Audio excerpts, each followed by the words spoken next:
What's going on, friends? Welcome to the Holy Donut Podcast. I'm Matt. I'm chugging my 6th cup of coffee today because I was up all night last night. We are in the midst of the hurricane here, had our house flood again last night. So I had lots of extra coffee and donuts today. Hope you have as well. And I just wrapped my episode with Dina Sleighman. Dina is the manager of marketing content and so much more for Operation Blessing. Man, I love this interview. It was a ton of fun to get into the weeds on some of the strategies they've used on content for Operation Blessing with donor acquisition. So we're going to talk a lot about some unique things that they've done, some unique content. And the thing that stood out the most about this episode was just the way that they figured out a way to fuse their passions and the things that their creatives love with their needs in the organization for donor acquisition. So they're not just creating the same 4 campaigns all the time. They're not just working on the same projects year over year. They're always looking at what can we do that's fun for us? Like, what can we do that uses the creativity that God's given us in order to serve our donors well. The level of perspective that you're actually helping the donor when you ask them to give, that you're giving them an opportunity to have agency in the world and to impact change. Just really, really enjoyed this episode. I hope you do as well. Remember to subscribe, like this if you're on social media, and I will see you next week. Hey, welcome back to the Holy Donuts Podcast. Super excited for this episode today. I am here with Dina Sleighman from Operation Blessing. Super excited to have you here. Dina is the manager of marketing content. I think I got title right for Operation Blessing. Tons of great humanitarian work, partnering with CBN as part of that ministry. So Dina, welcome to the show. Thanks so much for being here. I appreciate you coming on. Thank you. So help audience understand a little bit about you, just kind of get to know you. How did you get into this wild, crazy world of nonprofit humanitarian work? How'd you end up at Operation Blessing? Give us a little bit of your backstory. Yeah, that's a great question because I don't think many high school seniors say, hey, I want to go into nonprofit marketing. I wouldn't have known what that was. I mean, and I don't know that anybody in our organization actually studied that in school. So my background is in writing, and I had a master's degree in professional writing from Regent University, which is also part of the CBN family. So I got married, had some kids, and then when they were in that taxi cab phase, running them all over, I started writing novels. And I actually have 8 published novels with traditional companies like Zondervan and Bethany House. And as part of that, I had to learn marketing. So I would go to writers' conferences, and once I got the craft part down, I really focused on marketing. And then when I needed a job, because writing Christian novels is really a well-paid hobby, not a job, I applied at Operation Blessing, had some connections there, and because I had the marketing background and the writing background, they hired me as a writer. Initially, I was writing a lot of bigger acquisition type pieces, helping with booklets and things like that, but also web posts and social media. And eventually that was part-time for the first couple of years, and then full-time, and then moved up to manager of marketing content. So now I oversee basically all of our writers, all of our designers, and I also have some hand in the video world, especially when our brand manager isn't available to review scripts and things like that. Yeah, I love it. I love it. I am super excited. I could probably nerd out for you on the next slide for the next hour. Just like asking, well, how do you do this for writing? What about this storytelling technique? I'll try a little bit. We'll try to keep it short today for the sake of time. So in your experience with Operation Blessing, what's been a big win campaign or maybe something where it was a surprising insight, or what's been one strategy campaign that you all have done that you are really proud of, that you think, man, this knocked it out of the park. This is incredible. And tell us a little bit about that. We like to get in the weeds and kind of say, like, no, let's dissect this, let's pick it apart a little bit.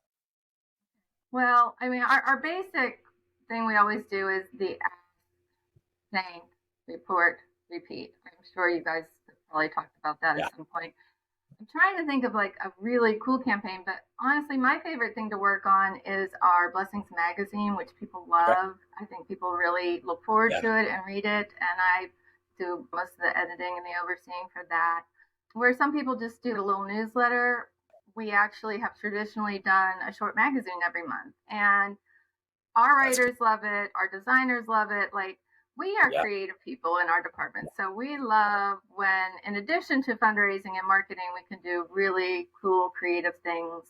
We've had some very successful acquisition campaigns where we've done recipe books, devotions. We did a children's weather booklet recently. Okay, say more about that. That's fascinating. So we had an acquisitions product, and if anyone's not familiar with that, that just means things we're going to give away for free to get people's addresses. Yep. So we had one that was a children's prayer book, and it did really well, and it was really simple. We actually used stock art, and our artists just kind of tweaked it and did their thing with it. So we said we should do something else for kids. And, since Operation Blessing does disaster relief, and since a couple people on our staff were weather nerds and science nerds, and we had an actual children's book writer on staff, and I've done book editing. So we just all came together. It was so fun. We made puzzles and experiments, and we just love stuff like that. And it has been successful. That's incredible too, because it's kind of that layer of like where your passion and the need meets, right? Like, yes, this is something that is going to further the mission with acquisition, but also we've got all these people who are crazy talented who randomly have these skill sets we can layer on top of each other. Right. We're passionate about, that's exciting. And typically if you as a team are really excited and passionate about something, and you're like, God's given you those creative juices, that passion is going to translate. And so, okay, I want to hit on the magazine too, though, because the magazine is super unique. That's not something that most ministries do. That's a big lift. I mean, honestly, a monthly, even if it's a short magazine, it's a lot of design hours. That's a lot of copywriting hours. It's a lot of editing time that goes into that, plus print cost. And yet it seems like one of these things that is such a value add. Like it doesn't seem like an acquisition strategy, even if it is. Does that make sense? Yeah, we send it out with just a very short little cover letter, just a very simple little ask, and it's one of our big money makers every month. I love it. And I also, believe it or not, our thank you letters. We get so much money from our thank you letters. It always shocks me. But we do write fresh stories for each one each month. So yeah, are those like pre-printed or those handwritten? How are you all doing those thank you letters? They're printed, but we do write fresh ones every month for our major areas. So, very cool. Very cool. Well, hey there, Holy Donuts listeners. Ever feel like your nonprofit's donor experience is like a jelly-filled donut with no jelly? Well, don't fret. We found the jelly to your donut dilemma. Enter WeGive, the software tool that's like the cream filling to your eclair, or should I say the glaze to your donut. With WeGive, you're not just taking a donation, you're rolling out a red carpet for every person who gives to your organization. And with WeGive, you get an incredible donor portal, events, pledges, surveys, segmentation, on and on we could go on the features. And those checkouts though, smoother than my attempt to make homemade donuts, which let's just say didn't quite rise to the occasion. See what I did there? With WeGive's innovative engagement tools, your donors won't just feel the love, they'll be coming back for seconds. Because nothing says thanks for your dough better than a world-class experience. So if you want to sprinkle some extra special magic on your donor relationships, check out wegive.com.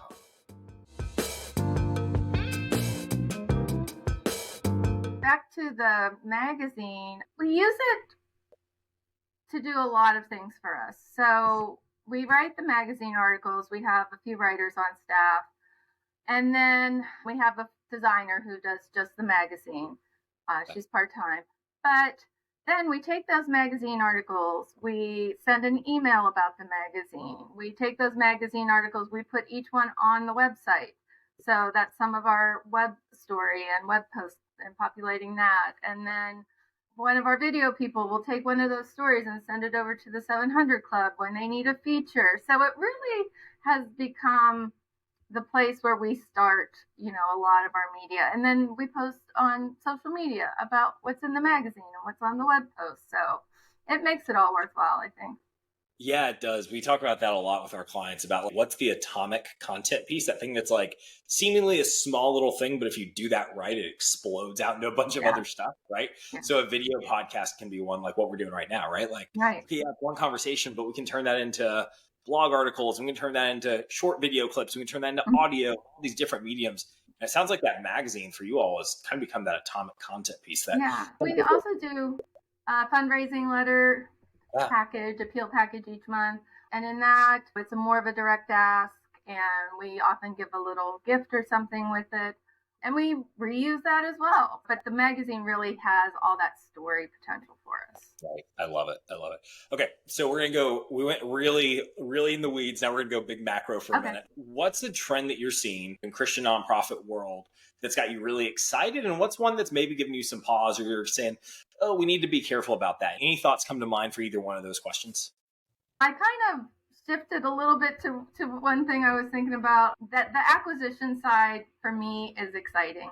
Another thing that really excites me is I feel like people are really gaining a new understanding that nonprofits are not just blessing our recipients. We are blessing our donors. Yeah. And if you can wrap your mind around that, as crazy as it sounds, it makes this job such a pleasure.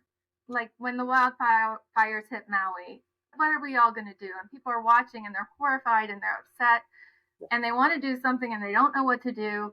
And I send them an email and it says, hey, you know us and we're there. And suddenly they have agency, they can do something, they can feel empowered.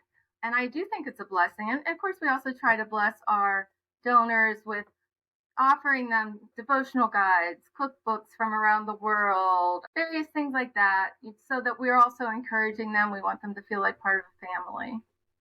I love that. I love that. One of my good friends, Jonathan Beck, he's the founder of a company called We Give. And he always says this. The first time I heard it, it bugged me a little bit the way he said it. But then after I thought about it more, I was like, no, that's so true. He said, every time someone donates to your organization, they're purchasing significance for themselves. Yeah. They literally are giving money. And for them, it's a real sense of, it's that agency. I get to do something. I get to be part of what God's doing here. It's bigger than just me. And they want that. Like that is something that we as humans were designed to crave, to be part of God's plan.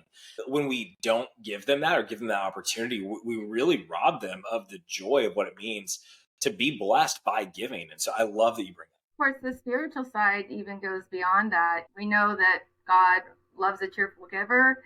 And so we're giving them that opportunity. I mean, we don't really harp on that part as much because that can feel a little manipulative, but we know in our hearts that this is an opportunity for them to just follow out the mission of being a follower of Christ. Absolutely. It's spiritual growth for them as well. No, I love that. Okay. So last question for you. You are a writer, so free to point your own books if you want to, if you're a novelist. But what's a content piece, a resource, a book, a blog, an article? What's something that you give away a lot to, whether it's your staff members, writers on your team, designers on your team? What's something that you give away to folks in the kind of Christian nonprofit space? It could be any sort of resource on a regular basis that you'd want to share with the audience. Well, right away, I would say on the resources for nonprofits, CBN, Operation Blessing, Orphans Promise, we all have been indoctrinated and we follow that a lot. It's definitely my basis for starting everything.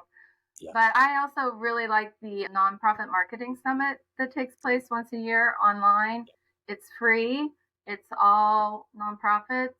It's very uplifting and encouraging, and it just helps, I don't know, for me, it helps center me and kind of get me excited about what I'm doing again, because you can really get bogged down, especially humanitarian work, and a lot of sad stories. Gosh, I'm going to see if I can think of anything real quick for personal. Yeah, you should all read my Christian romance novels because that will definitely help you with your nonprofit marketing. Honestly, I forget I'm a novelist sometimes because I've been doing this for so many years now. And I thought I would start working part-time and continue writing my novels, and I just didn't. I guess I was using my creative juices here, and I was happy doing it. I love this concept of I work and I know I will get paid, because as a novelist, it could make more at McDonald's, and I don't get mean reviews all the time and stuff like that. So yeah, I was real happy. I settled right in. I don't know. I feel like I've been into reading weird stuff lately about quantum physics and how it relates to the spiritual kingdom. I don't know if many people are interested in that. No. I mean, literally the show's called Holy Donuts. It can't be less serious. Like, what are you reading about quantum mechanics? Right? That's what everybody needs to know. That will impact your everyday life in significant ways. Well, this has been a lot of fun. Seriously. Thank you so much, Dina, for joining us. Yeah. If folks want to connect with you, if they wanted to either reach out and know about one of your novels, or maybe reach out and just talk shop, talk about content writing, storytelling, some of the things you guys are doing at Operation Blessing, how can they get in touch with you? What's the best way to connect with others out there? A couple simple ones. I assume you have my name spelled out somewhere here. Yeah. DinaSleighman.com will actually take you to my website, which is more about my novels. LinkedIn, if you actually are thinking professional type nonprofit marketing. Let me see. I'm on Facebook, author Dina Sleighman. You could look me up. So there's a few ways. Great. Well, thank you so much for joining us today. Really excited to get this episode out into the wild, let people see it. Yay. There's a ton that they're going to learn from. And just an absolute joy getting to meet you and have you on the show. Yeah, thanks so much.